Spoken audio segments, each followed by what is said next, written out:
Hey, everybody, guess who it is? Guess who it is? Guess who it is? It's me. And me. And also him. And we decided that what we were going to do today for you was to give you a nice, quick, crisp, clean, relatively harmonious, rather than acrimonious playthrough of Bubble Bobble. Yeah, I think that was the right choice. Yeah, this is our third attempt at this. Mm-hmm. We succeeded both times before, but we had some trouble with the degree of performativity involved. It's true. And Nick and I are serious human beings. I take the project of this project seriously. And I had this idea initially that, because Bubble Bobble is essentially a game about Fwendship. It is. And it's actually kind of a brilliant game about friendship. I think it gets into some pretty interesting dynamics on that front. I was going to do a sort of autopsy on Nick and my friendship while we were doing it, and a post-mortem. Yeah, and to try to provoke him essentially into dissolving our friendship over the course of it, because I thought that would be interesting art. I'm only, and what are friends for? Really? I'm exaggerating slightly, but anyway, so that happened, and you're not gonna believe this, but that didn't turn out to be a great idea. It didn't work very well. It didn't. I should have.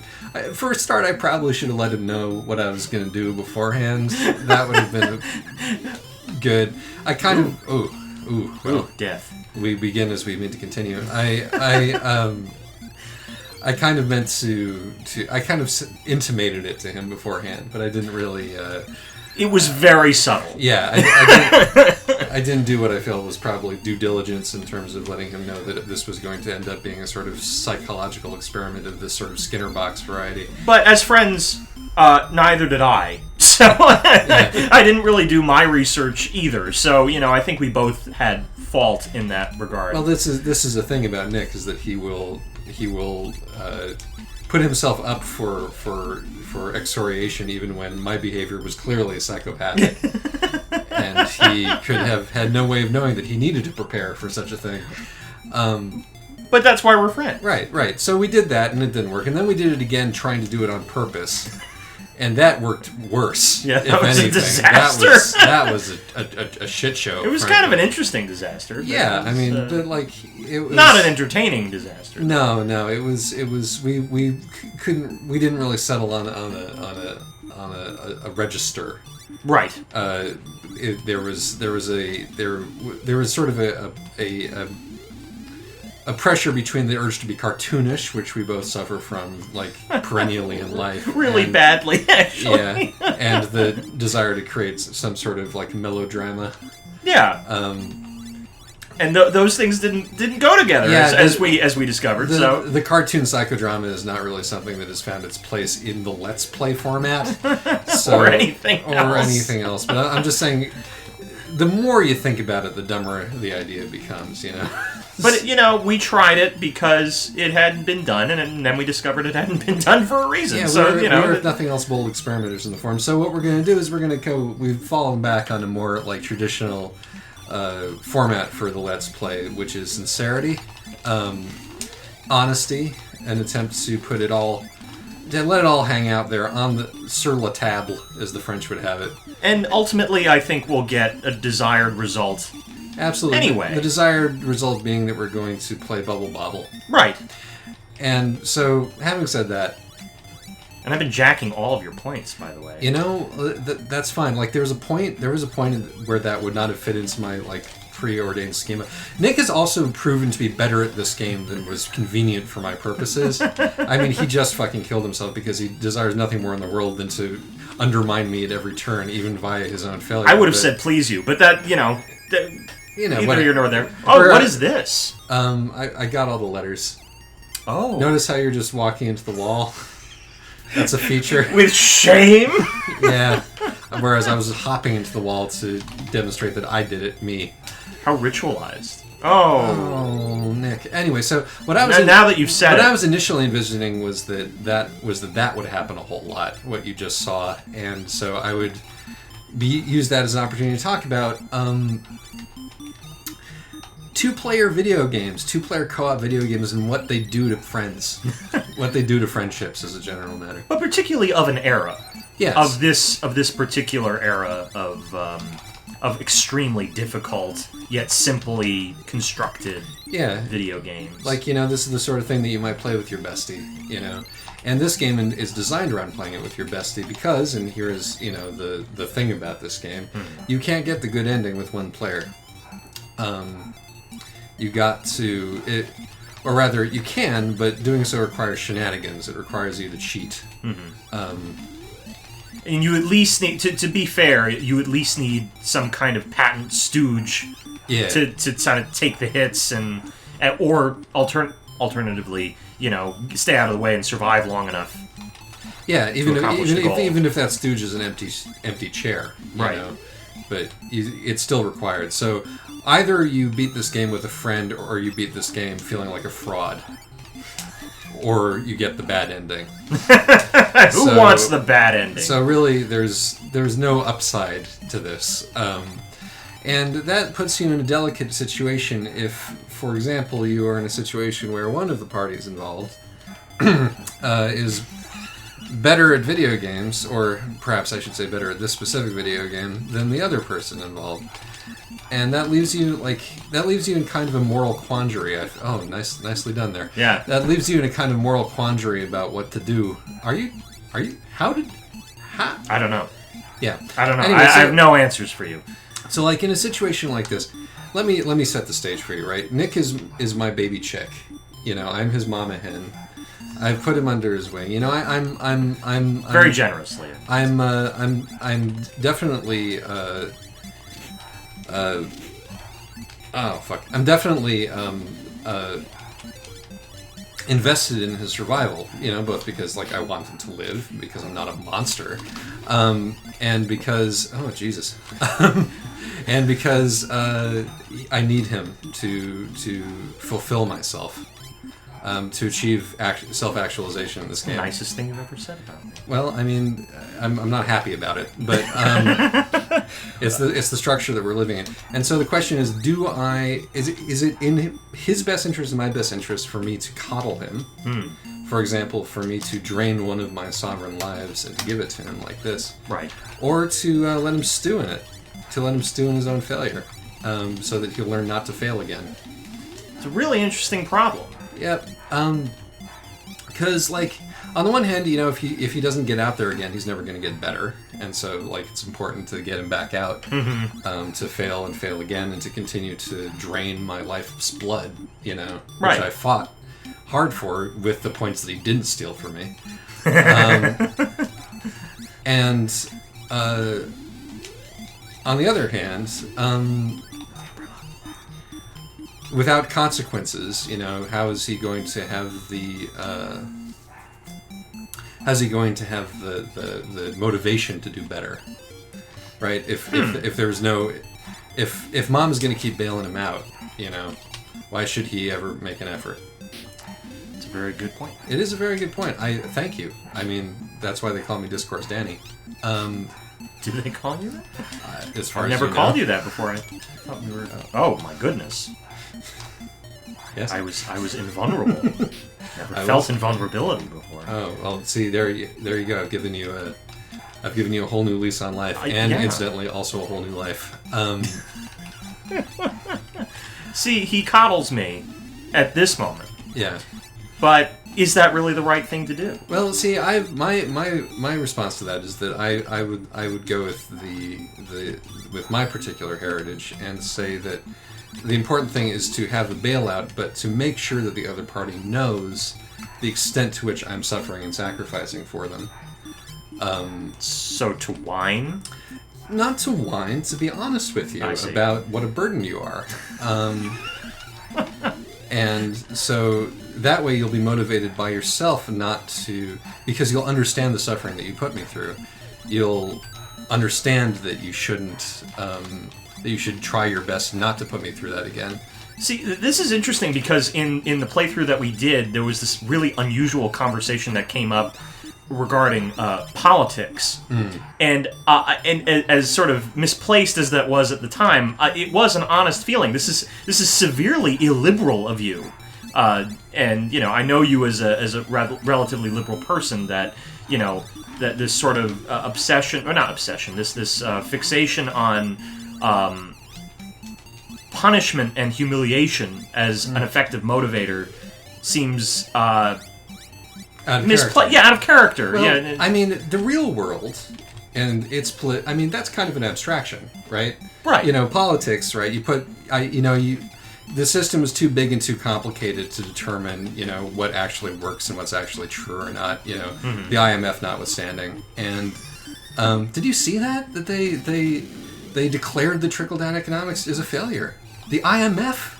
When did they do that? Recently, they did this really long study, and they've announced that the best way to boost an economy is to help the poor. The IMF. What? I know, right? I'm amazed. I mean, Wow. God, so that alone is enough evidence that I will never understand anything that the IMF has come out with that particular judgment. It's clearly run by different people yes, these days. I think that's probably true. That's just the Chicago boys have fallen out of fashion, but we just lost absolutely everybody who's watching this. So, I didn't bring up the IMF, but it was very interesting. Thank you for that entertaining diversion. But anyway, so the world outside. Okay, stand in the middle and bubble. You know the drill. I do. Maybe a little farther away than that. No, you're good. You son of a bitch, you took That's how this works. I'm sucking. I'm sucking. You're sucking? The lifeblood Oh, that you mentioned that's earlier? right. You're my baby chick. I forgot. Right. I've forgotten already. You do need to vomit in my mouth occasionally if I'm going to survive. Okay, but back to my point. I'm going to try not to dwell on that. If at all possible. Dignify that remark. I just don't want it. I don't want it to fester, that as it were. But anyway, point is, politics. I have my ideas of the way things should work, and those are the ideas that I take into the political arena. Right? Sure. Yeah. But in this video game, which is not complicated, right, and it's a very pragmatic system which functions in reality much as conservatives think that the real world functions, because they have no imagination. I can be crass and realistic is the word that they always use. I can be clear-headed and hard-headed. My head can be as if it were made of some sort of glass. Right. Uh-oh, it's all you, man. Oh no! You can do it. Just. Oh! This is gonna be harsh, ladies and gentlemen. Speaking of suffering, I'm now going to have to watch Baron von Blubbe eat Nick as he fails to get this done in time, and that's just going to be really hard for me on an emotional level. Oof. Just so you know. Yeah, it sounds like you're having trouble with it already. Oh no! Hurry! Fart. There you go. Oh, I got 2 of them. That was a twofer, man. Oh my god! Blubber my ass. Oh my god! Well, see, this validates my approach. I guess it does. Right? That's the beautiful thing about this style of parenting, is that it works. No, not that it works. It's that you're. you can whether you succeed in spite of me or because of me, I can still use any success that you do. When are you coming back exactly? Well, when you get an extra life and I take it from you.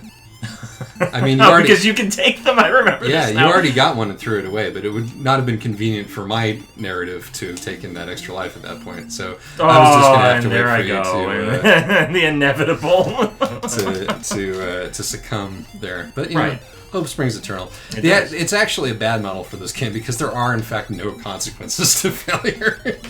Well, I mean, the consequence is pure and unadulterated humiliation. Yes. We have to do this shit again, or we have to, Yeah, so really there's only... Going to that screen of, you lost and you have to start over again is really the punishment. So really the only downside is for you, which is, again, the point, right? Right, it's this is... Because that's not going to happen to you. This is conservatism. People who think that their abstract ideas about what makes success, and failure, and what makes character and not is more important than the actual suffering of actual people, which is what the consequences are for you. Can I risk alienating our audience again? Oh, absolutely. Do you our think audience or whatever? Yeah. Or the audience that we kind of think potentially might, in some fashion, enjoy whatever. I'm curious as to whether you think this worldview that video games indoctrinate us into is the reason why many gamers have sort of gotten under the label of being conservative in some way or another. That achievement is purely achievement without any other sort of stipulation, or do you think it's? Yeah, I think there's absolutely some truth to that. Are we actually 3 lives to 0 already? I don't know. Okay, you stay down here. Oh yeah, we are. I'll do the thing upstairs. The man upstairs. Yeah, I will be the man upstairs. Yeah, I think that's absolutely correct. I think that any system which prides itself on a particular standard of competitive excellence, whether it's the military or high school, or it's going to be prone to jockism, right? And the whole business about jockism is that the fundamental principle at the bottom of it is the idea that because you are better at a thing, that makes you morally better. Right. Because the idea is that the only reason that if a person is better at a thing is that they have applied themselves, Right. And, that's not to say that they deny that talent, exists. Right. But talent is about as far as that goes. They're not going to be talking about, economic, opportunities or education or any of that shit. It's just going to basically be, the fact that your mom can't afford to feed you, might contribute to the fact that you're a little scrawny and uncoordinated, but they're not going to really, consider that when they're flushing your head in the toilet.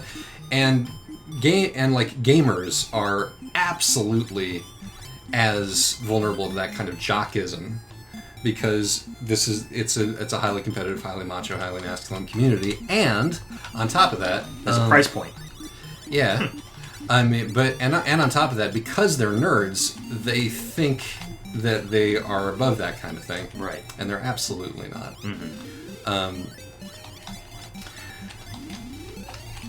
There we go. So you get a bunch of people who feel entitled to be assholes because they've had it rough. Even though they're basically enacting exactly the same shit that was done to them. Right. But do you think it's a very, very, very old story. But do you think that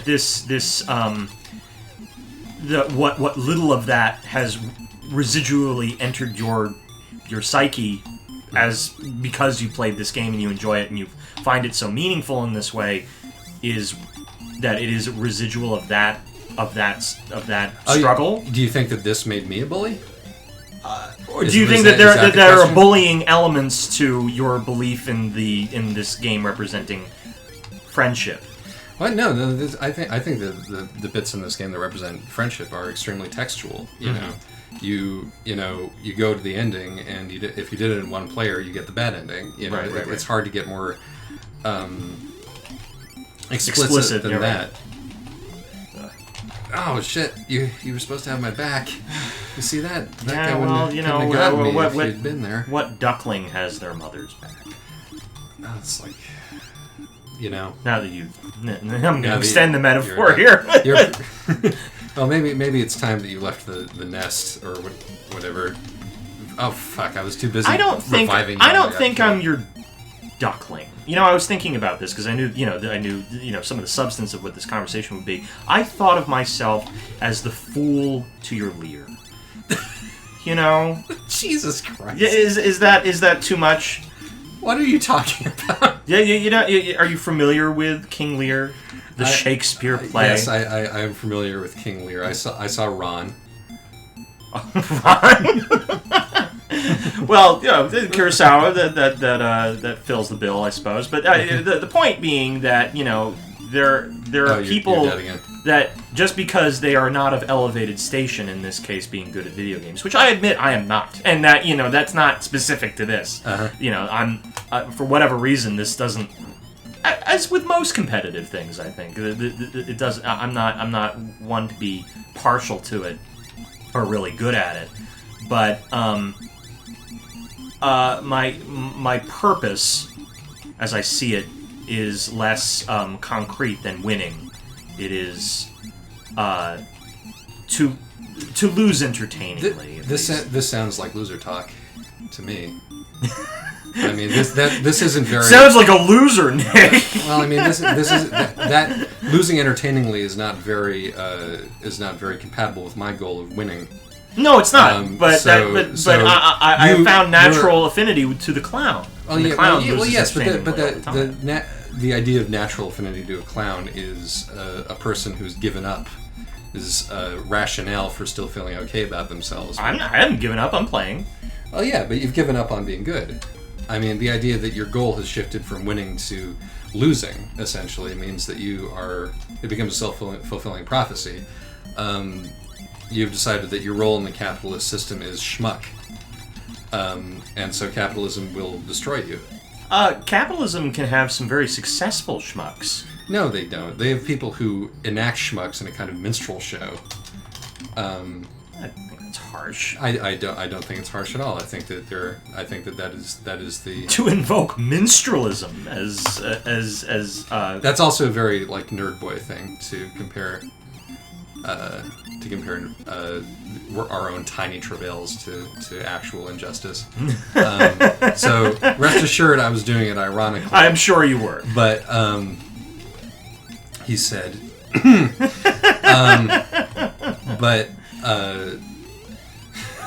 the point being, right, that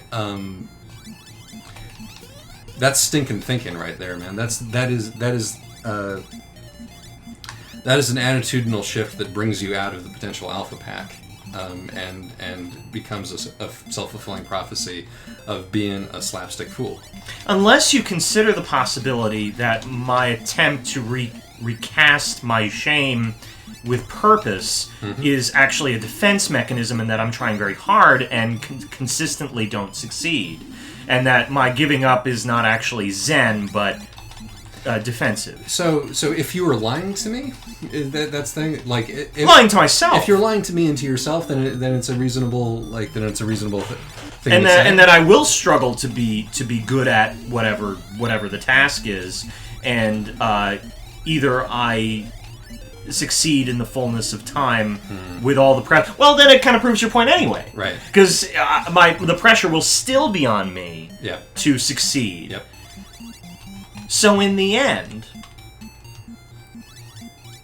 to coddle has its own purpose, but for the purpose of getting better and mentoring or parenting or whatever will not be fulfilled. Well, let me give you another potential perspective on this matter, man. Right. Oh God, I can't believe you're not alive for this. This would be so much easier if you were alive. Need me. I do need you, and your failure is just a knife in my heart every time. I know. But hear me out. Yeah. Right? There's another way to look at this, which is my I accuse you of having given up by taking this philosophy on board, and by giving yourself an out, as a defense mechanism or not, by giving yourself an out, you have guaranteed that you won't actually try your hardest, because you know that you can comfort yourself, and that the merciless logic of success and failure in our society will not touch you to the extent that it might touch somebody else. But you're giving me an impossible task. What? How should I react? Heartbroken and angry and like is that the better? This is the narrative, right? Is that it's that moment, right? And this you see this in all kinds of movies. It's that moment of bottom, as God is my witness, I'll never be hungry again moment that compels you to the success that all Americans get. You know, like, that American lives either have no or an infinite number of second acts, depending on who you're reading.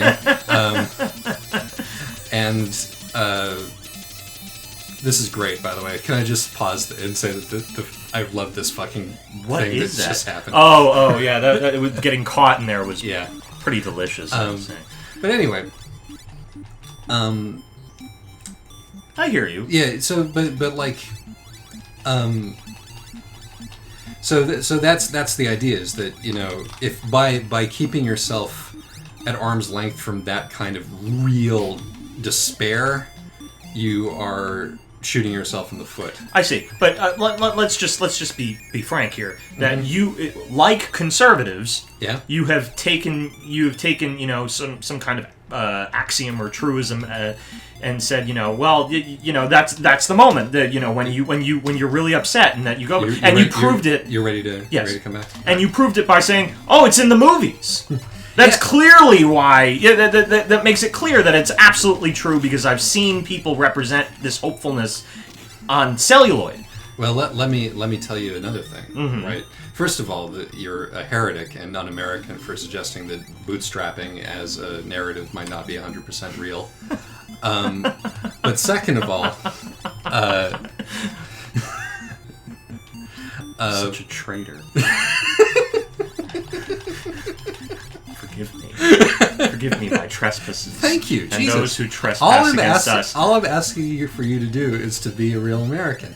See, this is the problem. And hate yourself. And hate yourself at every loss for not succeeding enough, because that's what you have to do. You have to hate failing, so that you'll eventually succeed. But let me tell you. You know, like, a loser.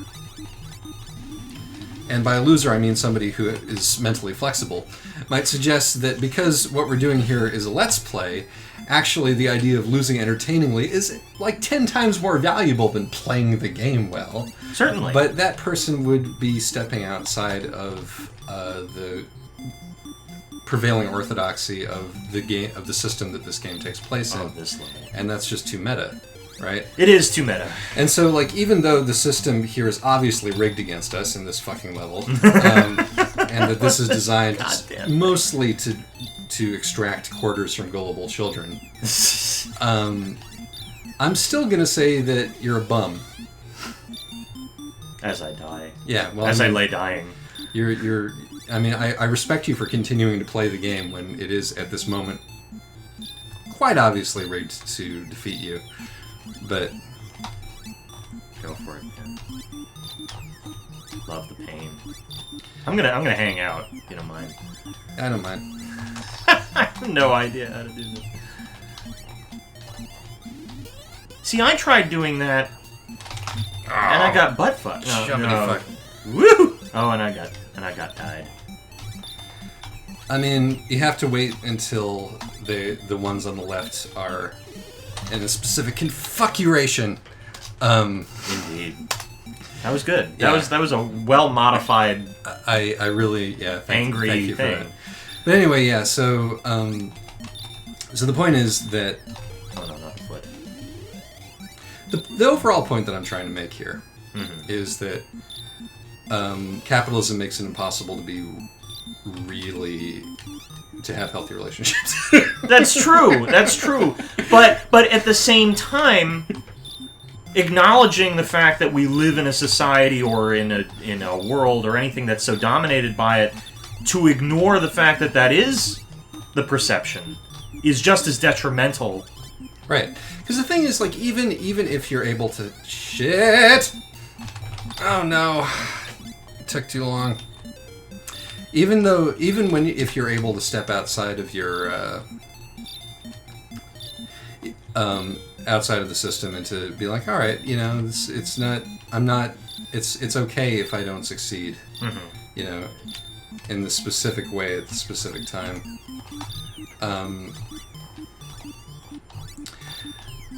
You know, it's still, like, hard, right? Mm-hmm. It's going to be hard not having that built-in respect, and it's going to be hard not having the money that comes with it.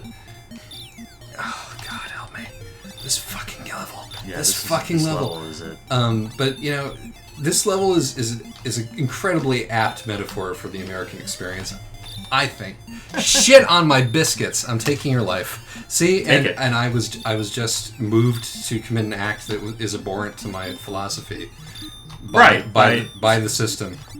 That when I've given up due to lack of enthusiasm or skill or whatever, it gives you the right. Now it's my turn. And this is ultimately the fate of our country. Mm-hmm. Jesus, Martha. Maybe no. No. All right.